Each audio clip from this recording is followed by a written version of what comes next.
एडुटेरिया बिहार तथ्य संग्रह से आज हम एंशियंट हिस्ट्री जो कि बिहार के संदर्भ में है उसको हम कवर करेंगे।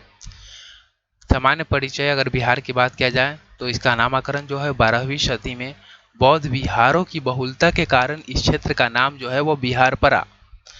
बौद्ध जो अनुयायी थे उनके प्रार्थना स्थल को विहार कहा जाता था और इनमें वो जो बौद्ध भिक्षुक है वो निवास करते थे। भौगोलिक स्थिति की अगर बात किया जाए तो बिहार उत्तर पूर्वी भारत में स्थित है।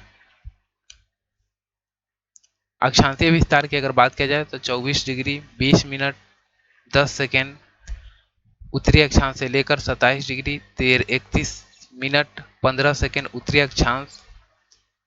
वही देशांतरीय विस्तार की अगर बात किया जाए तो 83 डिग्री 19 मिनट 50 सेकेंड पूर्वी देशांतर से लेकर 88 डिग्री 17 मिनट 40 सेकेंड पूर्वी देशांतर के बीच में ये फैले हुए हैं, जिनमें उत्तर से दक्षिण का अगर विस्तार की बात किया जाए तो 445 किलोमीटर, जबकि पूरब से पश्चिम अगर इसका विस्तार देखें तो 483 किलोमीटर के एरिया में फैले हुए हैं।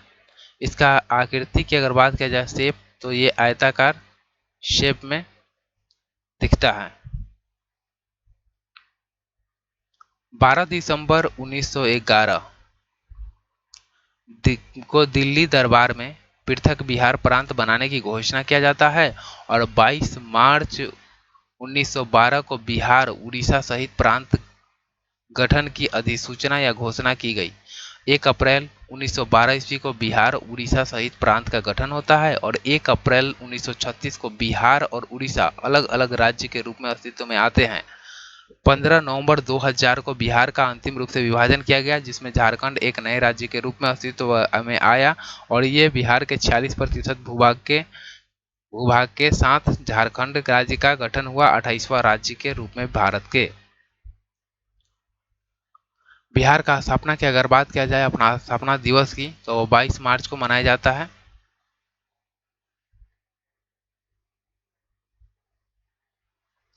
बाईस मार्च को स्थापना दिवस मनाया जाता है।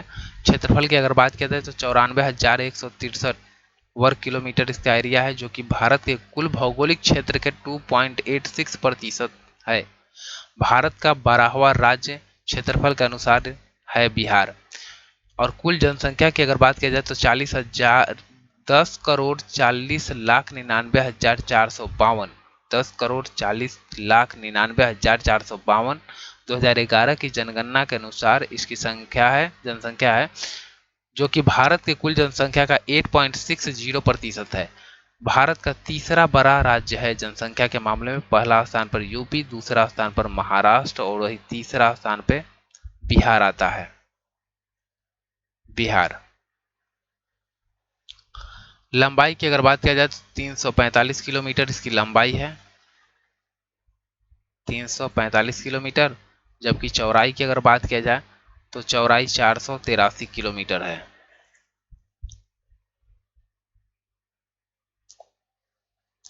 समुद्र तल से इसकी हाइट की अगर बात किया जाए तो 173 फीट यानी कि 53 मीटर है और औसत वर्षा यहाँ पर 112 सेंटीमीटर होता है।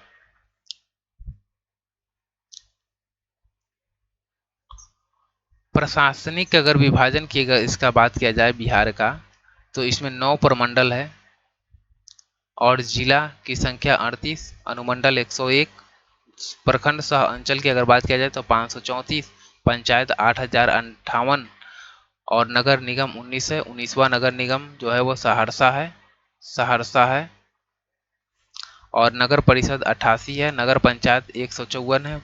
पुलिस जिला की अगर बात किया जाए तो 40 है, जिसमें 38 जिला में 38 तो है ही, इसके अतिरिक्त बगहा जो कि पश्चिम चंपारण में पड़ता है और उसके अलावा नौगछिया जो कि भागलपुर में पड़ता है। इन दो जिला में पुलिस जिला है। तो 38 और प्लस 2 यानी कि 40। 9 प्रमंडल की अगर बात किया जाए तो तिरहुत प्रमंडल, दरभंगा प्रमंडल, कोसी प्रमंडल, पूर्णिया प्रमंडल, भागलपुर प्रमंडल, मुंगेर प्रमंडल, मगध प्रमंडल, पटना प्रमंडल और सारण प्रमंडल आते हैं।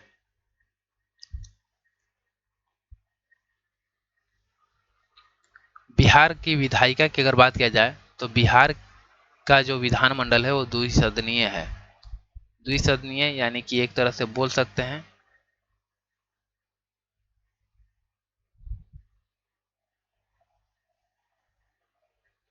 द्विसदनीय है। इनमें ये एक तरह से लोअर हाउस, ये अपर हाउस। लोअर हाउस बोले तो विधानसभा, जिसमें सीटों की संख्या 243 है। और अपर हाउस की अगर बात किया जाए यानी विधान परिषद, तो यहाँ 75 सीटें हैं। और वही अगर केंद्र स्तर पर अगर बात किया जाए तो लोकसभा, जो कि निचली सदन कहलाती है, उसमें 40 सीटें हैं। जबकि अपर हाउस यानी कि राज्यसभा, उसमें 16 सीटें हैं बिहार के लिए। बिहार विधानसभा में कुल आरक्षित सीटों की अगर बात किया जाए तो 40 है। 243 में से 40 सीटें जो है वो रिजर्व है, जिनमें अगर हम देखें तो एससी के लिए यानी अनुसूचित जाति के लिए 38 सीटें और एसटी के लिए 2 सीटें, एसटी के लिए 2 सीटें हैं। ये 2 सीटें जो है वो कटोरिया और मनिहारी है। कटोरिया की अगर बात किया जाए तो यह बांका डिस्ट्रिक्ट में पड़ता है, और मनिहारी की अगर बात किया जाए तो मनिहारी कटिहार डिस्ट्रिक्ट के अंतर्गत आता है। वही अगर लोकसभा में अनुसूचित जाति हेतु आरक्षित जो सीटों की संख्या है वो 6 है। वे 6 जो सीटें हैं, आइए उसको देखते हैं हम। गोपालगंज, गोपालगंज, हाजीपुर वैशाली जिला के अंतर्गत आएगा, समस्तीपुर, समस्तीपुर, जमुई, गया और सासाराम यानी रोहतास। ये 6 लोकसभा के सीटें जो है वो अनुसूचित जाति के लिए रिजर्व है। राज्य की चौहद्दी की अगर बात किया जाए यानी सीमा, तो उत्तर में नेपाल से जो सटे हुए जो डिस्ट्रिक्ट है उनकी संख्या है टोटल 7। पश्चिम चंपारण, पूर्वी चंपारण, सीतामढ़ी, मधुबनी, सुपौल, अररिया और किशनगंज। जबकि झारखंड से दक्षिण में जो सटे हुए जिला है उनकी संख्या है 8। रोहतास, औरंगाबाद, गया, नवादा, जमुई, बांका, भागलपुर और कटिहार।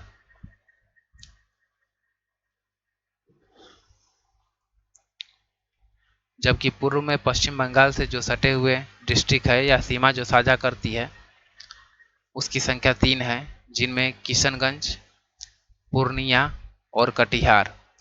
वही पश्चिम में अगर देखें तो उत्तर प्रदेश राज्य से जो सीमा टच करने वाली जो जिला है उनकी संख्या 8 है, जिनमें पश्चिम चंपारण, गोपालगंज, सिवान, सारण, भोजपुर, बक्सर, कैमूर और रोहतास।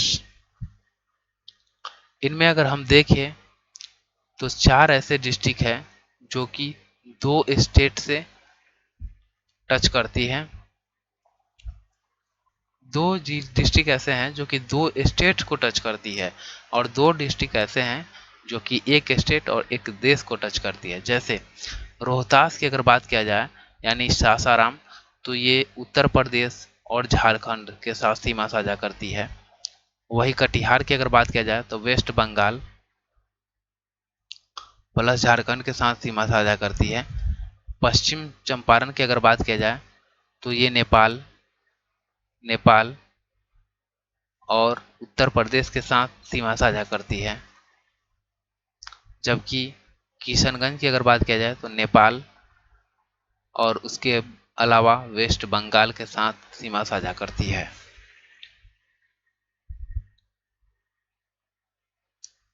बिहार के राजकीय प्रतीक, राजकीय चिन्ह की अगर बात किया जाए तो बोधि वृक्ष।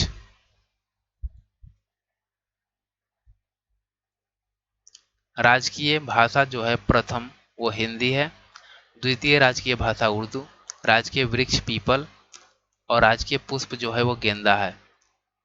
राजकीय पशु की अगर बात किया जाए तो बैल। 2013 से पूर्व जो राजकीय पशु जो था वो रीछ था। राजकीय पक्षी गौरैया, 2013 से पूर्व फाख्ता था। राजकीय मछली मांगुर है। बिहार का राजकीय गीत की अगर बात किया जाए तो मेरे भारत के कंठहार तुझको सत सत वंदन बिहार। गीतकार इसके सत्यनारायण थे, जबकि संगीतकार जो थे वो हरिप्रसाद चौरसिया और शिव कुमार शर्मा। इसे 2012 में मान्यता दिया गया। बिहार राज्य का प्रार्थना गीत जो है मेरी रफ्तार पर सूरज की किरण नाच करे। प्रमंडल एवं संबंधित जिला। बिहार में टोटल प्रमंडल की संख्या 9 है।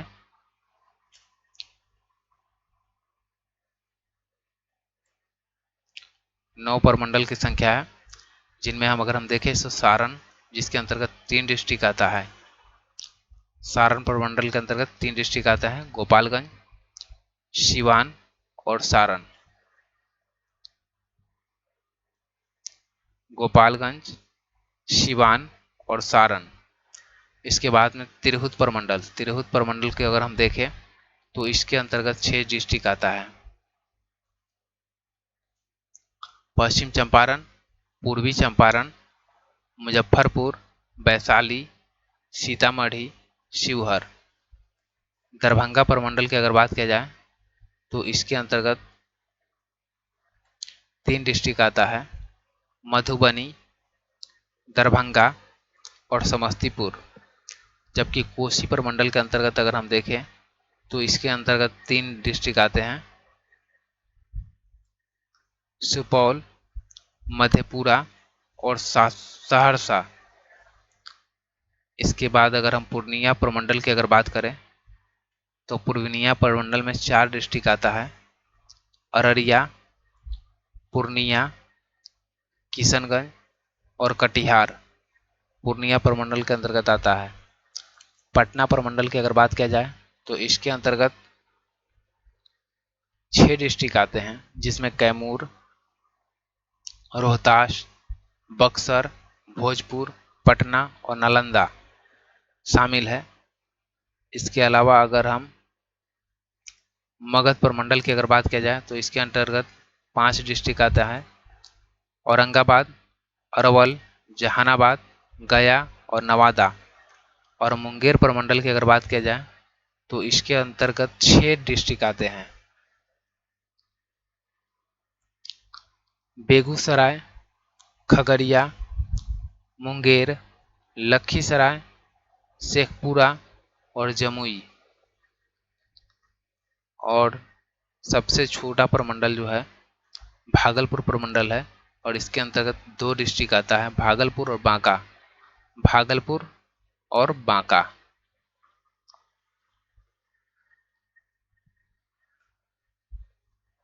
बिहार का इतिहास।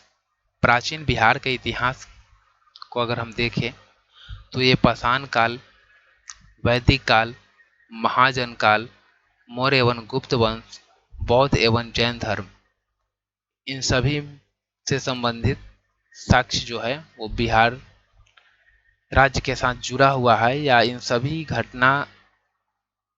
सभी जो इतिहास के कालखंड है उसका जुड़ाव बिहार राज्य से संबंधित है। चलिए हम प्राचीन बिहार के इतिहास के स्रोत को देखते हैं। प्राचीन बिहार के इतिहास को जानने के लिए 2 प्रकार के स्रोतों का उपयोग किया जाता है। सबसे पहले पुरातात्विक स्रोत और साहित्यिक स्रोत। पुरातात्विक स्रोत की अगर बात करें तो पूर्व ऐतिहासिक युग के लिए मुंगेर, चिरांद जो कि सारण में स्थित है, मुंगेर और चिरांद जो कि सारण में स्थित है, चेचर, वैशाली, मनेर, पटना और सोनपुर जो कि सारण डिस्ट्रिक्ट के अंतर्गत आता है, से ताम्र प्रशस्ति वस्तुएं और मृदभांड प्राप्त हुए हैं। मौर्यकालीन अभिलेख की अगर बात किया जाए तो लौरिया नंदनगढ़ जो कि पश्चिम चंपारण, और लोरिया अरेराज जो कि पूर्वी चंपारण, और रामपुरवा जो कि पश्चिम चंपारण आदि स्थानों से साक्ष्य प्राप्त हुए हैं। बराबर की गुफा जो कि जहानाबाद डिस्ट्रिक्ट के अंतर्गत आता है, राजगीर, नालंदा, पाटलिपुत्र, विक्रमशिला से प्राप्त स्मारक भी पुरातात्विक साक्ष्य के स्रोत है। इसके अलावा खुदाई से प्राप्त सिक्के, मनके और मूर्तियां आदि प्रमुख पुरातात्विक स्रोत है। जबकि साहित्यिक स्रोत की अगर बात किया जाए तो रामायण, महाभारत, पुराण, बौद्ध रचनाएं जिनमें अंगुत्तर निकाय, दीर्घ निकाय, विनय पिटक, जैन रचना की अगर बात किया जाए तो भगवती सूत्र आदि प्रमुख साहित्यिक स्रोत है। इसके अतिरिक्त यात्रियों के विवरण जैसे मेगास्थनीज के इंडिका, फाहियान, इत्सिंग, वेहनसांग के यात्रा वृत्तांत भी शामिल है। कौटिल्य के अर्थशास्त्र एवं स्थानीय लेखकों के विवरण से प्राचीन बिहार के इतिहास की विस्तृत जानकारी मिलती है। पाषाण काल, पूरा पाषाण काल, इस काल में मानव जो था आखेटक एवं खाद्य संग्रह था। मानव जो थे वो आखेटक और खाद्य संग्रह थे। आखेटक आखेटक प्लस खाद्य संग्रहक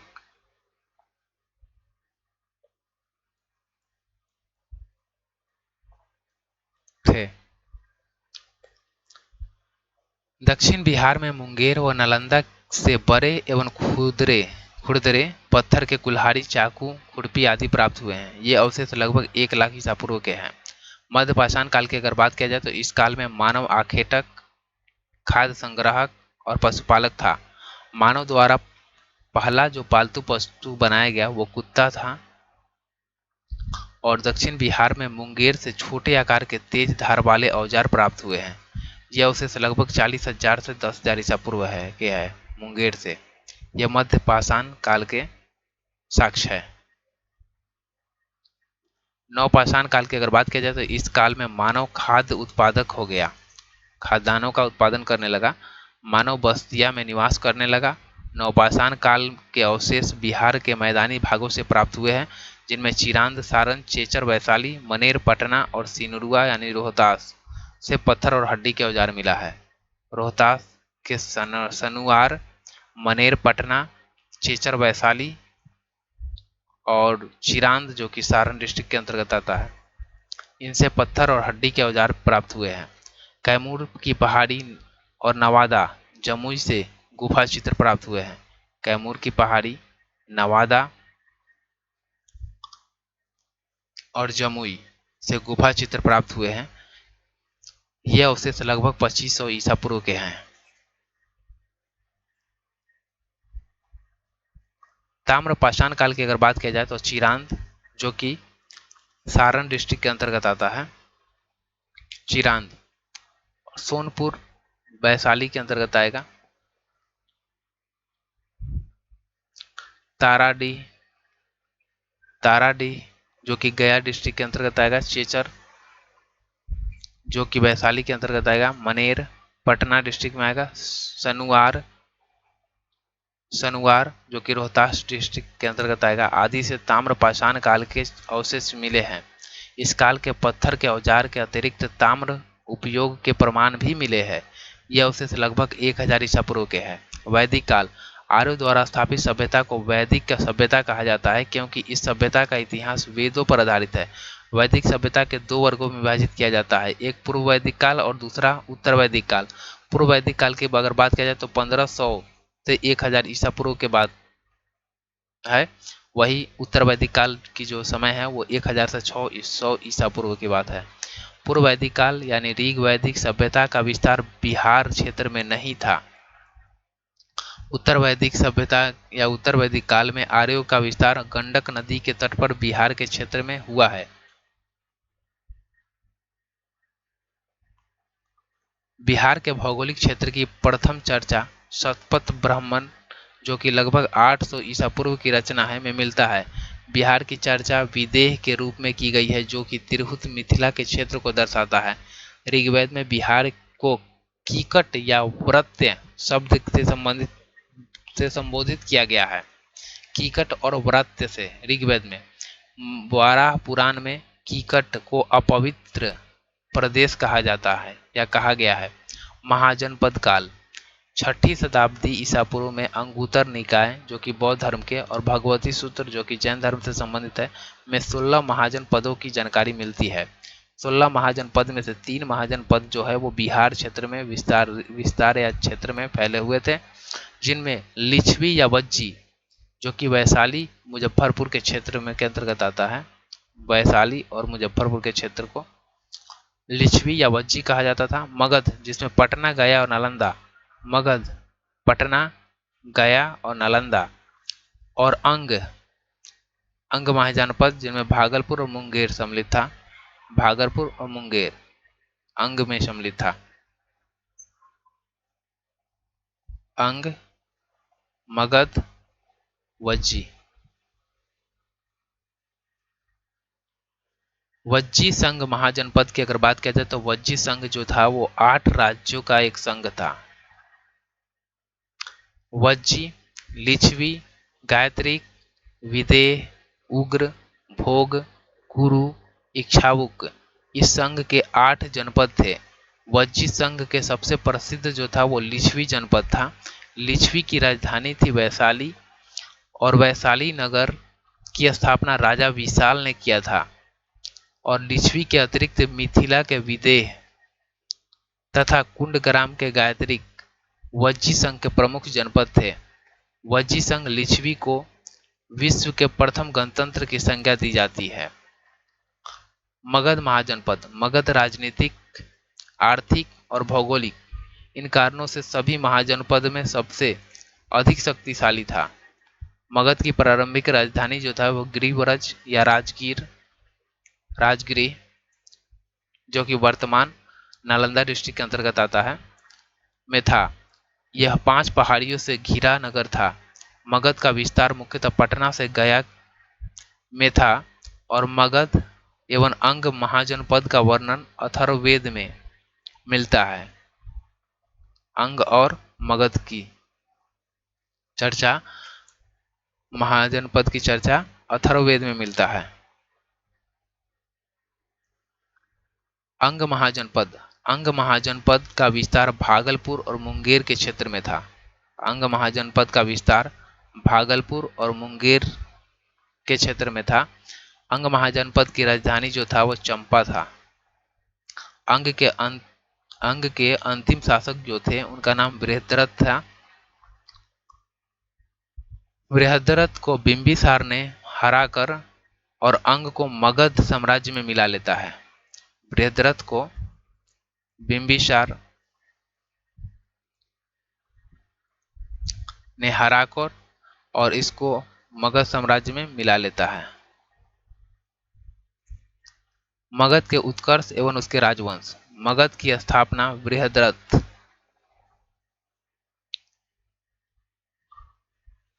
अंग के अंतिम जो शासक रहता है ब्रह्मदत्त है। ब्रह्मदत्त को मगध के शासक बिंबिसार ने हराकर और अंग को मगध में मिला लेता है। मगध का उत्कर्ष एवं उसके राजवंश, मगध की स्थापना बृहद्रथ ने की थी। बृहद्रथ का पुत्र था जरासंध, इस वंश का सबसे प्रसिद्ध शासक था। जरासंध को भीम ने द्वंद्व युद्ध में पराजित कर उसका वध कर देता है। किसका? जरासंध को। और इसका वर्णन महाभारत में मिलता है। मगध की प्रारंभिक राजधानी जो था वो राजगिरी 5 पहाड़ियों से घिरा था, जो कि एक सुरक्षित क्षेत्र था। मगध उर्वरक भूमि, नदियों की उपलब्धता, खनिज एवं संसाधन वन की उपलब्धता के कारण आर्थिक रूप से संपन्न था। बृहद्रथ वंश का अंतिम शासक रिपुंजय था। हर्यक वंश, इस वंश की स्थापना बिंबिसार ने 544 ईस्वी में किया। बिंबिसार को मगध का वास्तविक संस्थापक माना जाता है। बिंबिसार ने विवाह नीति द्वारा साम्राज्य का विस्तार करने का प्रश्रय दिया। उसकी पहली पत्नी जो कि कौशल देवी, जो कि कौशल की राजकुमारी थी, इस विवाह से उसे दहेज के उपहार के रूप में काशी मिला। काशी का एरिया इसको मिल जाता है बिंबिसार को, जब ये कौशल देश की राजकुमारी कौशला देवी से शादी करता है तो। और उसकी दूसरी पत्नी का नाम चेलना या चेलना था। किसका? बिंबिसार का। दूसरी पत्नी का नाम चेलना या चेलना था। चेलना जो थी वो लिच्छवी के राजकुमार चेटक की पुत्री थी। उसकी तीसरी पत्नी का नाम क्षेमा था, जो कि पंजाब के भद्र की राजकुमारी थी। बिंबिसार ने अवंती के शासक चंड प्रद्योत के साथ मैत्री संबंध बनाया। किसके साथ? अवंती के साथ।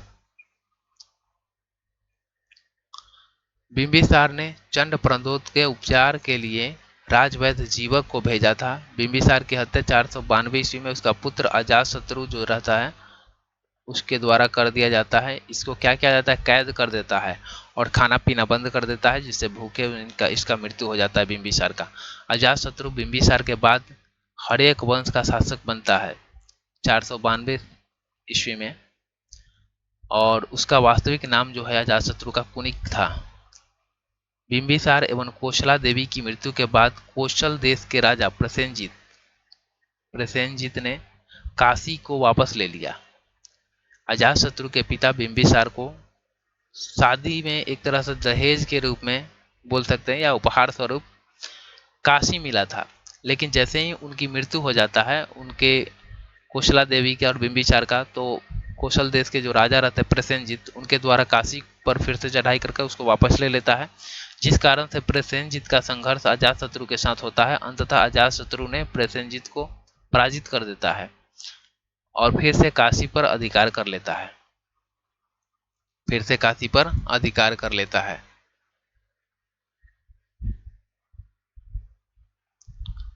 बाद में अजातशत्रु का विवाह प्रसेनजित की पुत्री वजीरा से हो जाता है।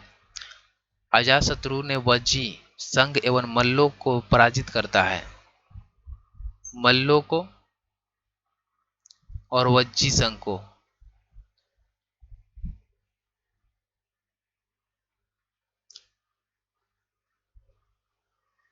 अजातशत्रु ने वज्जी और मल्लों को पराजित करता है। अजातशत्रु प्रारंभ में जैन धर्म को मानता था, बाद में उसने बौद्ध धर्म को अपना लिया। अजातशत्रु ने 483 ईसा पूर्व में राजगिरी की सप्त ऋषि गुफा में प्रथम बौद्ध संगति का आयोजन करवाया। सिन्हली अनुश्रुति के अनुसार 460 ईसा पूर्व में उदयन ने अपने पिता अजातशत्रु की हत्या कर दिया और उदयन या उदायन ने अपनी राजधानी राजगिरी से पाटलिपुत्र यानी गंगा सोन गंडक के संगम पर स्थानांतरित किया। उदयन के 3 पुत्र अनिरुद्ध, मुंडक, नागदशक और नागदशक इस वंश का अंतिम शासक था, हर्यक वंश का।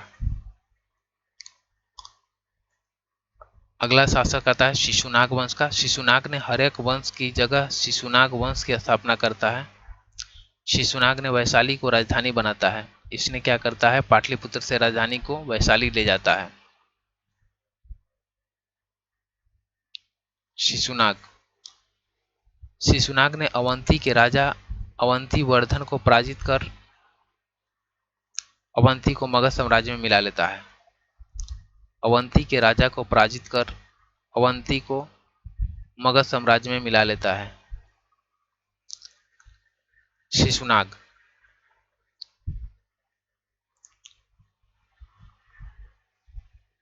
इसके अतिरिक्त शिशुनाग ने वत्स और कौशाम्बी को भी मगध में शामिल कर लेता है।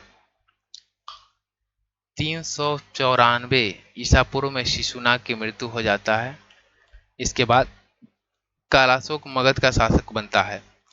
पुराणों में कालाशोक को काकवर्ण कहा गया है। कालाशोक के समय मगध की राजधानी पुनः पाटलिपुत्र हो जाता है।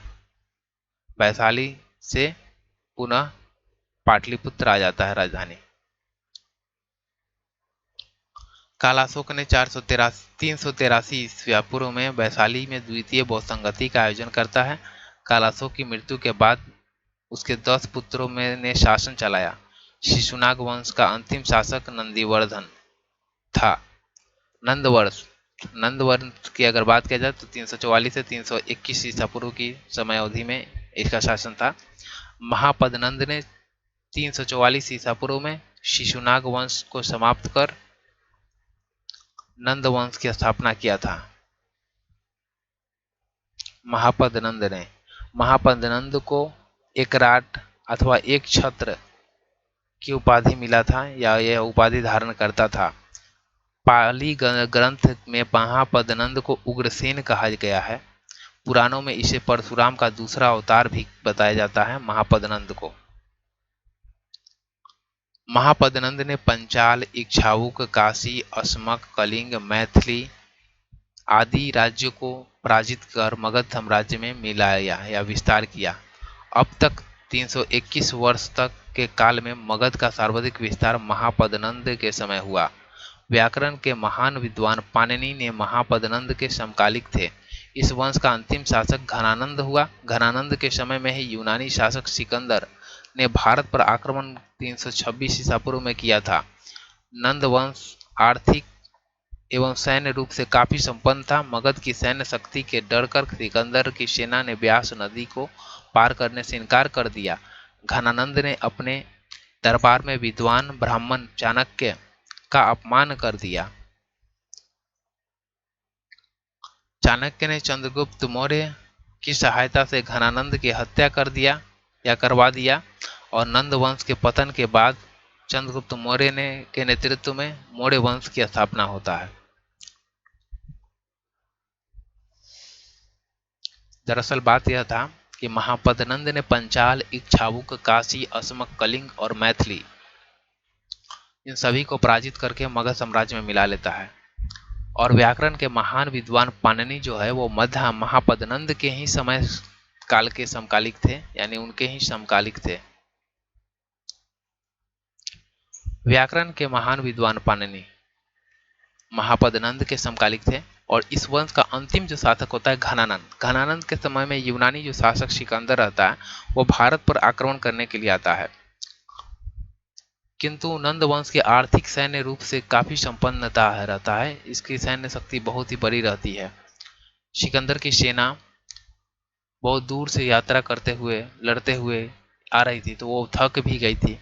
इसके अलावा इसके बारे में सेना के बारे में बहुत सुना हो था उसने कि बहुत विशाल सेना है इसकी, तब उसकी इतना क्षमता नहीं रह सका था कि अब वो उससे लड़ पाएगा।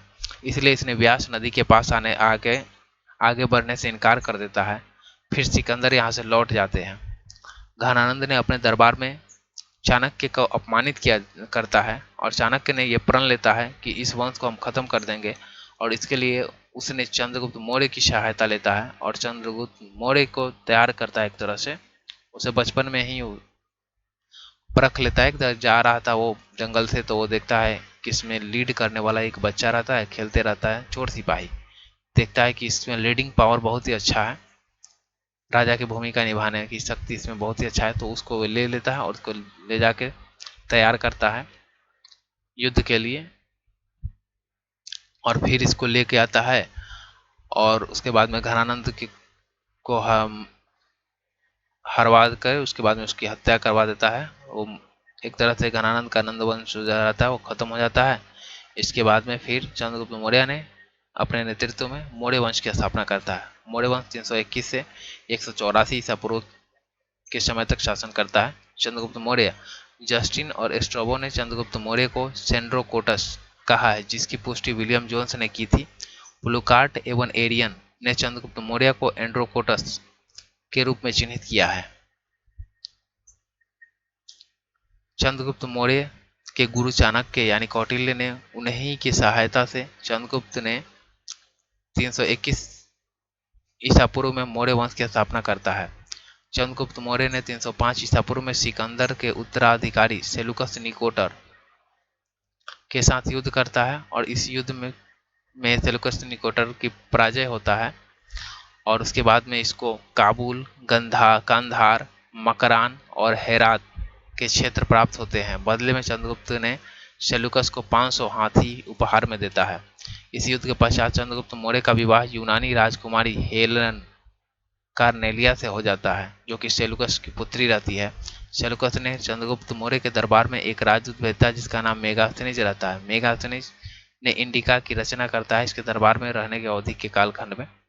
उसी समय में चंद्रगुप्त मौर्य के साम्राज्य का विस्तार उत्तर में हिंदू कुश पर्वत यानी ईरान तक और दक्षिण में कर्नाटक तक तथा पश्चिम में सौराष्ट्र तक विस्तृत था। चंद्रगुप्त मौर्य के शासन के अंतिम वर्षों में मगध में 12 वर्षों का भीष्म अकाल पड़ जाता है। चंद्रगुप्त मौर्य अपनी राजगद्दी त्याग कर श्रावणबेलगोला, जो कि कर्नाटक में चंद्रगिरी पर्वत पर तपस्या करने चला जाता है और चंद्रगुप्त मौर्य जैन धर्म को मानता था और 398 ईसा पूर्व में जैन उपवास पद्धति संलेखना यानी खाना पीना छोड़कर प्राण त्यागने की विधि होता है, उसी को संलेखना कहते हैं, उसके द्वारा प्राण त्याग देता है। बिंदुसार, बिंदुसार चंद्रगुप्त मौर्य का उत्तराधिकारी था। इसने उसे अमित्रघात या शिनसेन भी कहा जाता है। स्ट्रैबो के अनुसार सीरिया के राजा एंटियोकस ने डायमेकस नामक राजदूत को बिंदुसार के दरबार में भेजा था। बिंदुसार के दरबार में मिस्र के राजा टोलमी फिलाडेल्फस ने डायनोसियस नामक राजदूत भेजा था। बिंदुसार ने तक्षशिला में हुए विद्रोह को दबाने के लिए अपने पुत्र अशोक को भेजा था। बिंदुसार आजीवक संप्रदाय का अनुयायी था। अशोक 269 से 232 ईसा पूर्व। बिंदुसार की मृत्यु के बाद 4 वर्षों के बाद अशोक मौर्य वंश की गद्दी पर बैठता है। इससे पूर्व वह उज्जैन का राज्यपाल रह चुका था। पुराणों में अशोक को अशोक वर्धन कहा गया है। मौस्की एवं गुर्जर के अभिलेख से उसे अशोक कहा जाता है। मौस्की एवं गुर्जर के अभिलेख में उसे अशोक कहा गया है। सिन्हली अनुश्रुति यानी बौद्ध ग्रंथ के अनुसार अशोक ने अपने 99 भाइयों की हत्या कर गद्दी प्राप्त की। हालांकि उन अन्य स्रोतों इसकी पुष्टि नहीं करता है। अशोक ने अपने शासन के 9वें वर्ष में कलिंग युद्ध यानी 261 ईसा पूर्व में किया और कलिंग को मगध में सम्मिलित कर लेता है। अशोक के 13वें शिलालेख में कलिंग युद्ध का वर्णन किया गया है। कलिंग युद्ध के बाद अशोक ने बौद्ध धर्म को अपनाया। उससे पूर्व वह शैव धर्म का मानता था। बौद्ध धर्म को मानने से पूर्व अशोक जो था वो शैव धर्म का अनुयायी था। देवदान के अनुसार उपगुप्त ने अशोक को बौद्ध धर्म की दीक्षा दी। अशोक के शासन काल में महत्वपूर्ण वर्ष को अगर देखें तो 9वें वर्ष में कलिंग युद्ध किया गया था इसके द्वारा, अशोक के द्वारा।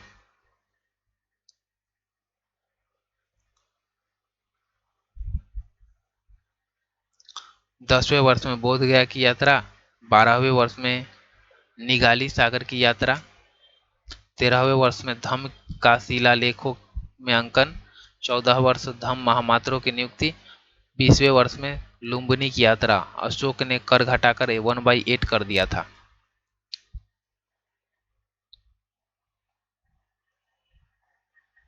अशोक ने बौद्ध धर्म के प्रचार के लिए अपने पुत्र महेंद्र और संघमित्रा को श्रीलंका भेजा था। अशोक ने तीसरे बौद्ध संगति का आयोजन पाटलिपुत्र में करवाया। अशोक ने लगभग 37 वर्षों तक शासन किया। उसकी मृत्यु मृत्यु जो हुआ 232 ईसा पूर्व में हो गई। अशोक के बाद उसके 10 उत्तराधिकारियों ने शासन किया। कुणाल, बंधुपालित, इंद्रपालित, दसोन, दशरथ, संप्रति, शालीशुक, देवधार्मन, शतधनुष, बृहद्रथ। मौर्य वंश का अंतिम शासक बृहद्रथ था। मौर्य वंश का शासनकाल 137 वर्षों तक था। बौद्ध धर्म एवं जैन धर्म। बौद्ध धर्म के संस्थापक गौतम बुद्ध थे। उनका जन्म 563 ईसा पूर्व में लुम्बिनी नेपाल में हुआ था। उन्हें शाक्य मुनि यानी लाइट ऑफ एशिया या एशिया का ज्योतिपुंज के नाम से भी जाना जाता है।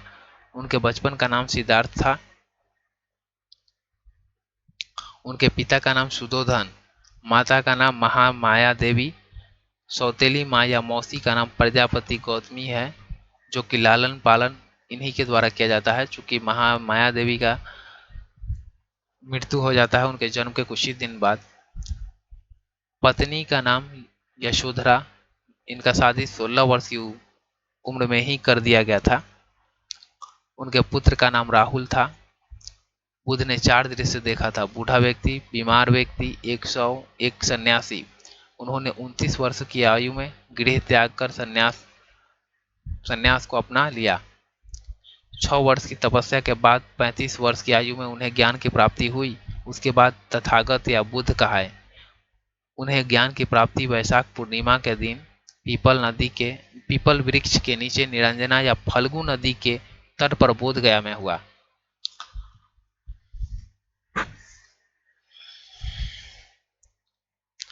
बुद्ध बौद्ध धर्म के 4 आर्य सत्य है। दुख यानी संसार दुखमय है। दुख समुदाय दुख का कारण तृष्णा है। दुख निरोध यानी दुख निवारण हेतु तृष्णा पर विजय आवश्यक है। और दुख निरोध मार्ग यानी दुख निवारण हेतु अष्टांगिक मार्ग आवश्यक है। बौद्ध धर्म के अष्टांगिक मार्ग की अगर बात किया जाए तो सम्यक दृष्टि, सम्यक संकल्प, सम्यक वाक, सम्यक कर्म, सम्यक आजीवक, सम्यक व्यायाम, सम्यक स्मृति, सम्यक समाधि।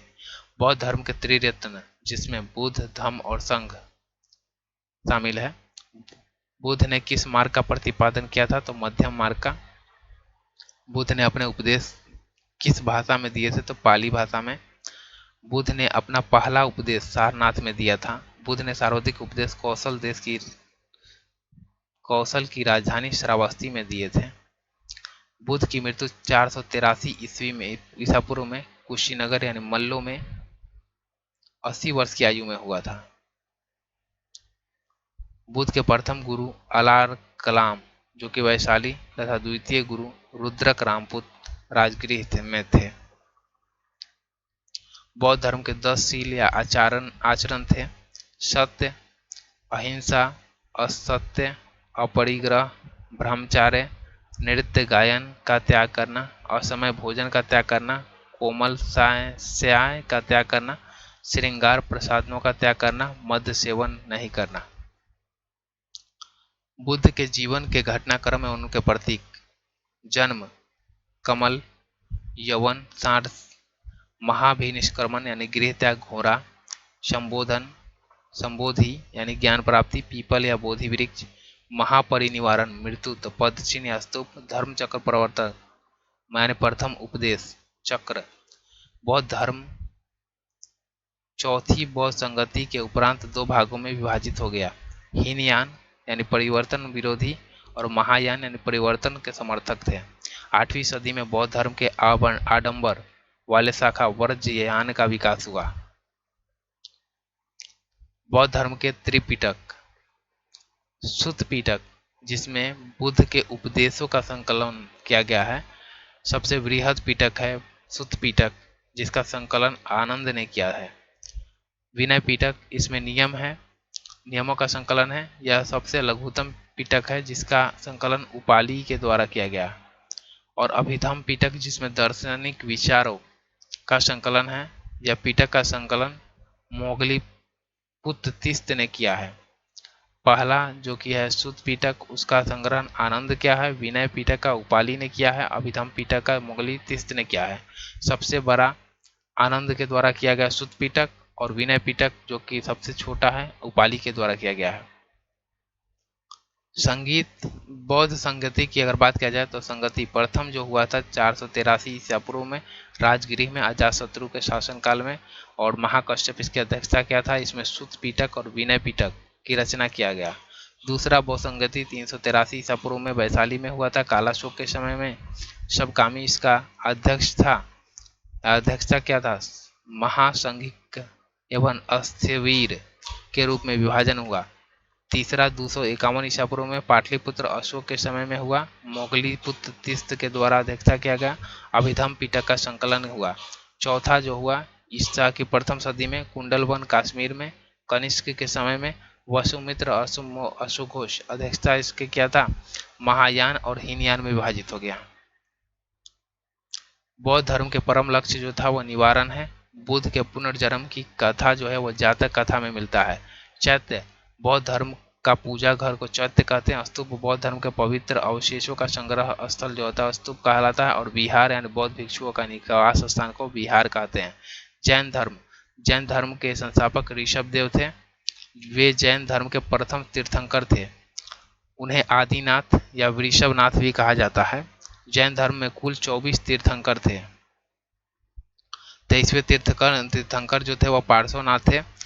उनका जन्म काशी में हुआ था। उनके पिता का नाम अशुसेन था। काशी के राजा थे वे।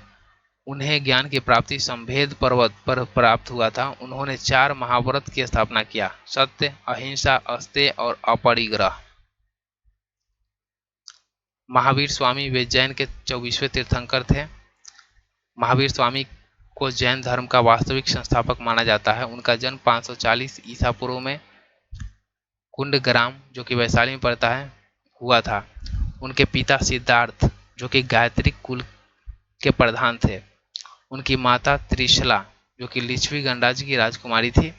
उनके पिता का नाम यशोदा, उनकी पुत्री का नाम प्रियदर्शनी अनुजना, उनके दामाद का नाम जो था जमाली, और उन्हें 30 वर्षों की आयु में गृह त्याग किए थे। और 12 वर्षों की कठोर तपस्या के बाद उन्हें 42 वर्ष की उम्र में कैवल्य यानी ज्ञान की प्राप्ति हुआ। जिम्भिक ग्राम में ऋजुपालिका नदी के तट पर साल वृक्ष के नीचे। जैन धर्म के त्रिरत्न की अगर बात कहता है तो सम्यक दर्शन, सम्यक ज्ञान और सम्यक आचरण। जैन धर्म के 5 महाव्रत: सत्य यानी झूठ नहीं बोलना, अहिंसा अहिंसा नहीं करना, असत्य चोरी नहीं करना, अपरिग्रह यानी धन का संग्रह नहीं करना, ब्रह्मचार्य यानी इंद्रियों को वश में करना। 5वां महाव्रत ब्रह्मचार्य जो है वो महावीर स्वामी के द्वारा प्रतिपादित किया गया। अनेकांतवाद, स्यादवाद या शब्दभंगी ज्ञान सिद्धांत का संबंध जैन धर्म से है। महावीर स्वामी ने अपने पहला उपदेश राजगृह में दिया। जैन धर्म के तीर्थंकर एवं उनके प्रतीक: प्रथम तीर्थंकर ऋषभदेव, बैल या वृषभ। दूसरा जो तीर्थंकर अजितनाथ है, उनका संबंध हाथी से है। 23वें तीर्थंकर पार्श्वनाथ, जिनका संबंध सर्प से है। 24वें तीर्थंकर महावीर स्वामी, सिंह से है। महावीर स्वामी के अतिरिक्त 12वें तीर्थंकर वासुपूज्य का जन्म बिहार में हुआ था।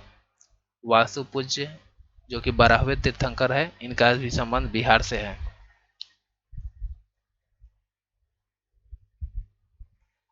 जैन संगति प्रथम 310 ईसा पूर्व में हुआ था पाटलिपुत्र में, चंद्रगुप्त मौर्य के समय में। स्थूलभद्र इसकी अध्यक्षता किया था। दिगंबर और श्वेतांबर में जैन धर्म का विभाजन हो गया। जैन धर्म के 12 अंगों में का संकलन किया गया। द्वितीय संगति 512 ईसा पूर्व में ईस्वी में हुआ। 512 ईस्वी में हुआ, बल्लभी गुजरात में। देवर्धि क्षमाश्रवा ने इसकी अध्यक्षता किया था। जैन धर्म का अंतिम संकलन किया गया। महावीर स्वामी की मृत्यु 468 ईसा पूर्व में 72 वर्ष की आयु में पावापुरी में हुआ। जैन धर्म का विभाजन प्रथम संगति में श्वेतांबर और दिगंबर के रूप में हुआ। दिगंबर भद्रबाहु के नेतृत्व में इन्होंने परिवर्तन को स्वीकार नहीं किया और पूर्णतः नग्नता और कठोरता को अपनाया। श्वेतांबर की अगर बात किया जाए तो अब स्थूलभद्र के नेतृत्व में प्रदान किया गया। इनमें परिवर्तनवाद को स्वीकार किया और श्वेत वस्त्र पहनने की परंपरा तथा यह दिगंबर की तुलना में कम कठोर था।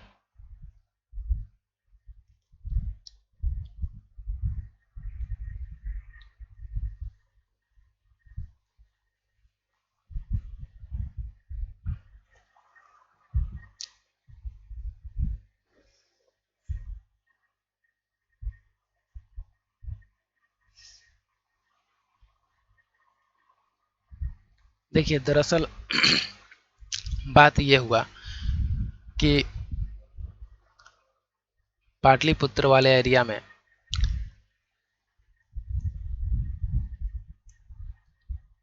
अकाल पड़ गया, एक तरह से सुखाड़ आ गया और ये सुखाड़ जो है बहुत ही लंबा खींचने लगा। इसके कारण यहाँ जो जैन धर्म के अनुयायी थे वे यहाँ से निकल के चले गए कर्नाटक, और कर्नाटक जो है जब वो चले गए तो वहाँ उन्होंने वस्त्र त्याग दिया और ऐसे ही रहने लगे नग्नतापूर्वक। कठोर अपने नियम बना दिया उन्होंने। लेकिन जब कुछ समय बाद उन्होंने आया तो यहाँ देखा, पाटलिपुत्रा में जब आया तो उन्होंने देखा कि यहाँ पे जो रहते हैं वे श्वेत धारण करने लगे, श्वेत वस्त्र। वे लोग कठोर जो नियम था उसको पालन नहीं कर रहे हैं। इसी बात को लेकर इन दोनों में मतभेद हो जाता है। उनको ये लगता है कि इन लोगों ने जैन धर्म के जो नियम थे उसको तोड़ दिया है, और जो श्वेतांबर वाले रहते हैं उनको ये लगता है कि इन लोगों ने जो है दिगंबर वाले, उन लोगों ने नियम तोड़ दिया है।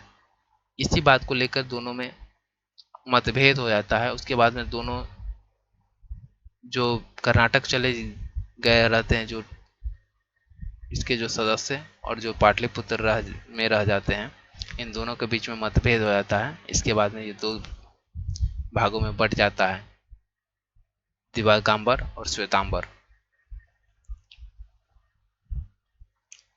शुंग वंश। मौर्य वंश के अंतिम शासक बृहद्रथ की हत्या पुष्यमित्र शुंग ने 158 ईस्वी में पूर्व में शुंग वंश की स्थापना किया। पुष्यमित्र शुंग ब्राह्मण था, वह बृहद्रथ का सेनापति था। पुष्यमित्र ने सेनानी की उपाधि ली। उसने यवनों के आक्रमण को विफल किया। पुष्यमित्र ने 2 अश्वमेध यज्ञ कराया। इसमें पुरोहित जो था वो पतंजलि थे। पुष्यमित्र की मृत्यु के बाद उसका पुत्र अग्निमित्र 148 ईसा पूर्व में राजा बना। कालिदास के नाटक मालविकाग्निमित्रम में अग्निमित्र और मालविका का वर्णन है। इस वंश का अंतिम शासक देवभूति था। कन्नौ वंश। कन्नौ वंश की स्थापना वसुमित्र ने देवभूति की हत्या करके किया। वसुमित्र शुंगों के अमात्य यानी मंत्री था। कन्नौ वंश भी एक ब्राह्मण वंश था। इस वंश का अंतिम शासक सुशर्मा था। सातवाहन वंश के शासक या संस्थापक शिमुक ने सुशर्मा की हत्या कर देता है और कन्नौ वंश का अंत हो जाता है। कुषाण वंश। भारत आने वाले विदेशियों में कुषाण सबसे अंतिम थे।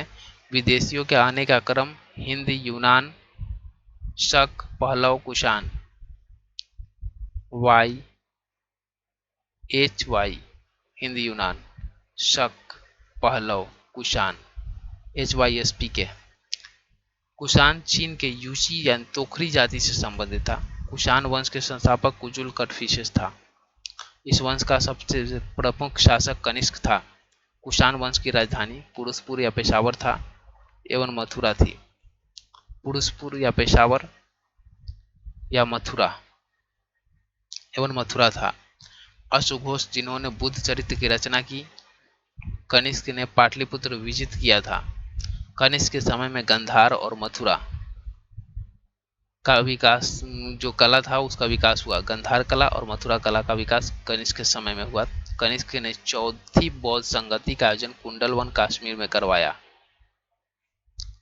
कनिष्क ने 78 ईस्वी में राजा बनने के अवसर पर शक संवत चलवाया। कनिष्क के समय में सिल्क मार्ग पर कुषाणों का आधिपत्य था।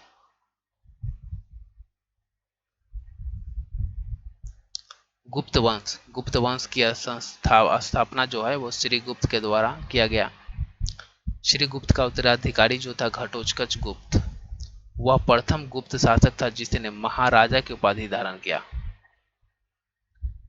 चंद्रगुप्त प्रथम 320 से 335 ईस्वी। गुप्त वंश का वास्तविक संस्थापक चंद्रगुप्त प्रथम को माना जाता है। इसने 320 ईस्वी में गुप्त संवत चलाया। चंद्रगुप्त प्रथम ने लिच्छवियों की राजकुमारी कुमार देवी से शादी किया। वह प्रथम गुप्त शासक था जिसने महाराजाधिराज की उपाधि धारण किया। चंद्रगुप्त प्रथम।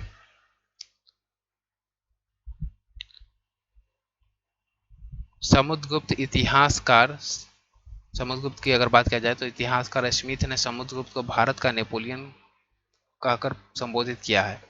समुद्रगुप्त ने प्रक्रमांक, अप्रतिरथ आदि की उपाधि धारण किया था। समुद्रगुप्त के अभियान की चर्चा हरिसेन द्वारा रचित प्रयाग प्रशस्ति से मिलता है। उसने उत्तरापथ के 9 राजा और दक्षिणापथ के 12 राजाओं को पराजित किया था। समुद्रगुप्त को कविराज भी कहा जाता है।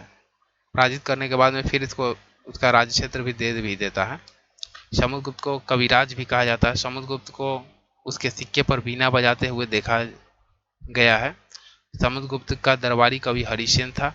समुद्रगुप्त जो था वो वैष्णव धर्म को मानता था। समुद्रगुप्त द्वारा अश्वमेध यज्ञ कराने का भी प्रमाण मिला है। समुद्रगुप्त के बाद 375 ईस्वी में रामगुप्त को राजा बनने का साक्ष्य भी मिला है, लेकिन अयोग्य होने के कारण चंद्रगुप्त द्वितीय ने उसका हत्या कर देता है और स्वयं राजा बन जाता है।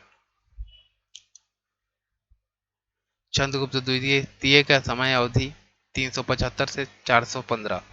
चंद्रगुप्त द्वितीय ने शकों को पराजित कर 300 89 389 में विक्रमादित्य की उपाधि धारण करता है। चंद्रगुप्त द्वितीय ने देवगुप्त, देवराज, देवश्री आदि की उपाधि धारण की थी। चंद्रगुप्त द्वितीय ने ध्रुव देवी एवं कुबेर नागा से विवाह किया था।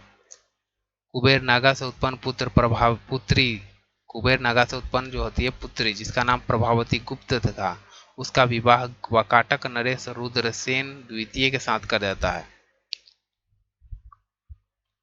वाकाटक नरेश रुद्रसेन द्वितीय के साथ कर देता है।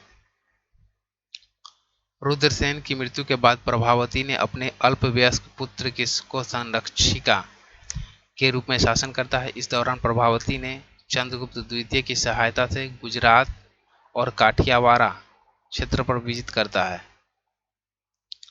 चीनी यात्री फाहियान चंद्रगुप्त द्वितीय के समय भारत आया। फाहियान भारत में 14 वर्षों तक रहा।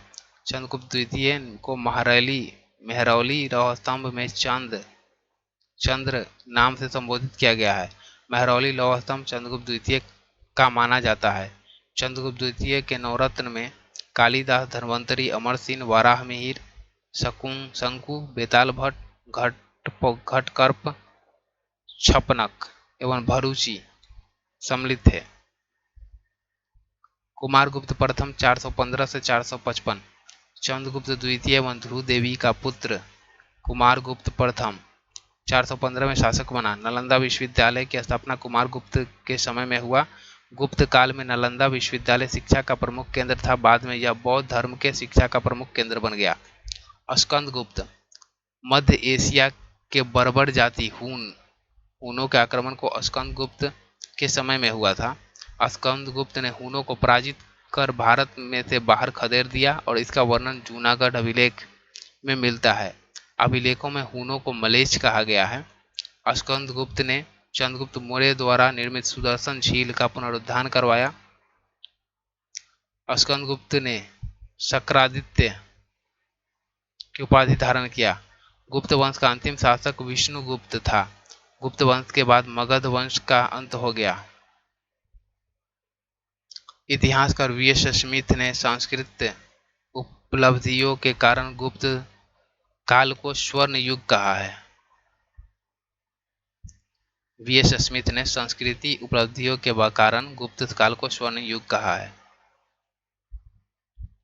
पाल वंश की स्थापना गोपाल ने किया था 750 ईस्वी में। गोपाल ने ओदंतपुरी विश्वविद्यालय की स्थापना बिहार शरीफ में किया और गोपाल ने ओदंतपुरी को राजधानी भी बनाया। इस वंश का सबसे प्रमुख शासक धर्मपाल था। धर्मपाल ने विक्रमशिला विश्वविद्यालय जो कि भागलपुर में स्थित है और ओदंतपुरी विश्वविद्यालय जो कि बिहार शरीफ में स्थित है, वर्तमान में नालंदा डिस्ट्रिक्ट में पड़ता है।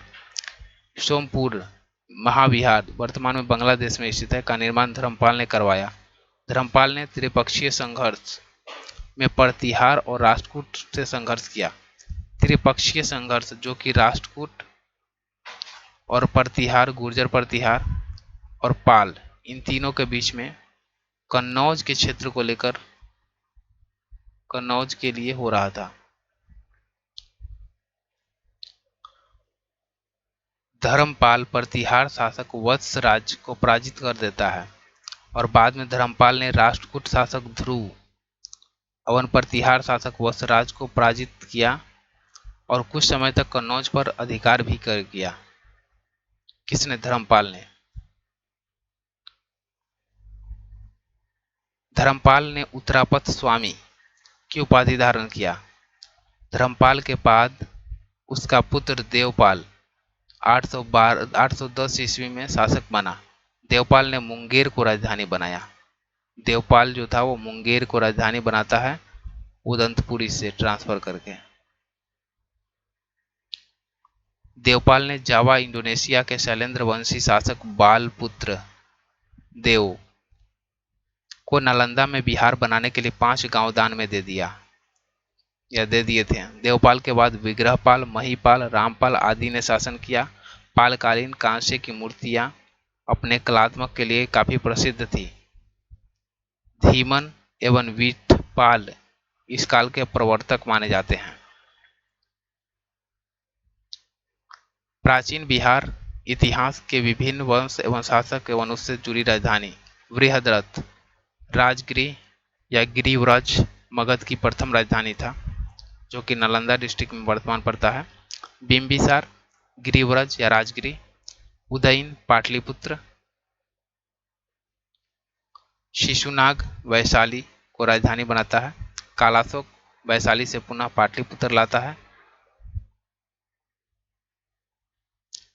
नंदवंश पाटलिपुत्र को राजधानी बनाता है। मौर्य वंश पाटलिपुत्र को राजधानी बनाता है। कुषाण पुरुषपुर या मथुरा को राजधानी बनाता है। गुप्त वंश पाटलिपुत्र को राजधानी बनाता है। पाल वंश मुंगेर को राजधानी बनाया। प्राचीन बिहार इतिहास के प्रमुख साहित्यिक स्रोत। अर्थशास्त्र कौटिल्य के द्वारा लिखा गया है। राज्य प्रबंधन के लिए प्रसिद्ध है। बुद्ध चरित्र अशुघोष की रचना है, जिसमें बौद्ध धर्म का महाकाव्य है। प्रज्ञा परमिता नागार्जुन के द्वारा लिखा गया है। इसमें शून्यवाद का प्रसिद्ध सिद्धांत दिया गया है। शियुगी वेनसांग के द्वारा लिखा गया भारत का यात्रा विवरण है। इंडिका मेगास्थनीज के द्वारा लिखा गया, जिसमें मौर्य साम्राज्य का विवरण है। मिलिंद पन्हो नागसेन की रचना है, जिसमें बैक्टीरिया शासक मिनांडर और नागसेन के वार्तालाप का संग्रह है। ललित विस्तार बुद्ध की लीलाओं का वर्णन है। महावंश श्रीलंका के राजाओं का वर्णन है। जातक कथा बुद्ध के पुनर्जन्म की कहानियां हैं।